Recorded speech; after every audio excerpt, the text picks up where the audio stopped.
Insco and I'm 22 years old. I'm a senior at Marymount Manhattan College studying digital journalism with a minor in environmental studies. And I was born and raised around Sacramento, California in a tiny little city called Rancho Cordova.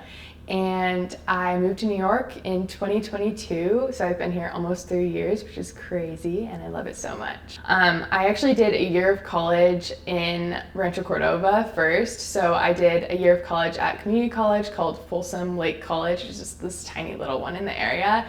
And at the time, I was pursuing marine biology, but I ended up realizing that I did not dream of a life spent in a lab setting. I actually wanted to be like out in the world, talking to people, exploring places. And so I kind of had this like crisis during my first semester of college where I just realized I needed to switch my whole entire path up. I decided to change my major to communications, journalism more specifically, and obviously New York City is a perfect place to do that. One of my favorite places in the whole world is called the Monterey Bay Aquarium. It's the most beautiful place ever. I love it so much. They just have such beautiful facilities for the marine animals there. I was always really drawn to these plaques that they have on the wall by some of the different exhibits, and they have these little written portions just about the different animals or about people who have explored the region. I loved reading those. I realized I could do that. Like, that could be my job, finding out those stories, finding out that information. It just gave me a whole new idea of what I could do. I definitely think that my background and my growing up experience contributed a lot to what I ended up pursuing. If it weren't for my mom and dad, how they provided for me and how they pushed me, I would not be where I am. My mom always talked a lot about how in her college career, she didn't really end up pursuing the things that she actually was really passionate about. She was the first person to tell me that I should look into communications when I kind of had a crisis. I think that her advice in that is really what allowed me to imagine a different future and different dreams and not be scared of the unknown. And I'm really blessed to have that because I know not everybody has that. Everybody has different ideas. Some people, they care more about just making a living, and that's so respectable. But then some people really have something that they're passionate about, and I think if you do, you should pursue it because you only have one life, especially things like journalism or art, because that is what inspires people, you know, and that is what spreads stories and creates culture and life and meaning, and it's just so important. I do have a digital journalism degree that I'm working towards. And so that has allowed me to pursue film and podcasting and learn a lot of different types of journalism, not just print.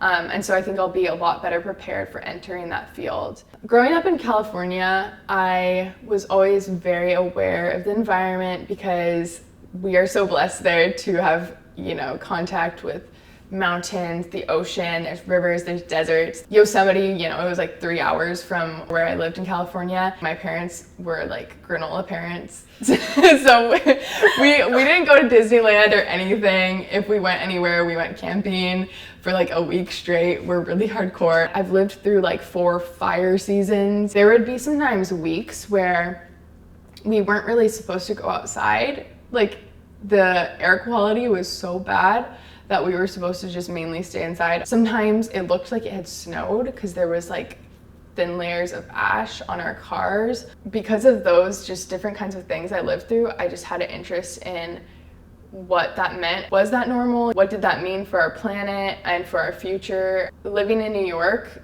and seeing that there's fires happening here, it's scary, but it's also just fueling my desire to pursue environmental studies, which is my minor, and environmental journalism specifically, because people need to know that these are the consequences of climate change that are already happening right now. It's not just some foreboding thing in the future.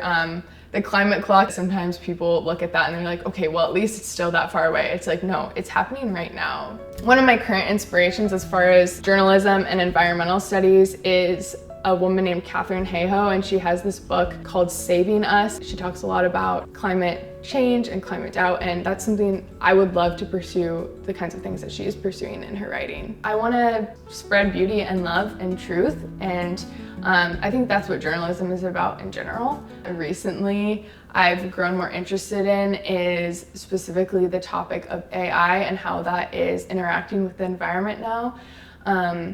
Because AI takes a lot of energy. You use AI all the time, regardless of if you intend to or not. AI also uses a lot of water resources, and we're living in a drought. We haven't found a lot of ways to get water clean from the ocean. Like, salination plants are really expensive and tricky and also use a lot of energy, and there's just all of these issues with AI. There's these big companies like Google and Microsoft that are trying to meet these carbon emission goals by 2030 and 2040. They want to be carbon neutral, but because of their use of AI, they might not be able to make those deadlines now. And so they're looking into alternative energy sources like nuclear energy because it's carbon neutral.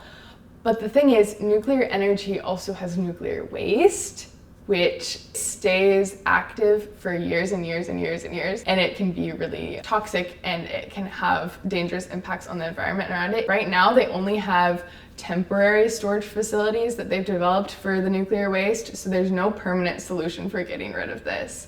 In Finland, I think they buried it 400 meters under the ground and just kind of left it there, and they were like, that's our solution. But I'm kind of thinking that's probably gonna come back up eventually, I don't think it's just gonna stay under the ground. Maybe, who knows? But no country so far has found any permanent solution for this waste. And so I think that's something that's gonna be really interesting to talk about as AI is just being used more and more, and companies are still trying to meet these climate goals while also still trying to use AI a lot. It's a dilemma. I'm gonna have to write about it. Right now, I'm trying to apply to some internships for spring, so hopefully I'll get one of those, maybe at a local paper, maybe at a bigger news organization, we'll see. And then after college, we'll see what happens. I'm really hoping to step right into journalism immediately, but really anything within the field of communications, I will be excited and happy for. Currently, I'm a barista, that works too. So we shall see. I'm excited for the future and for all the unknowns and the scary bits.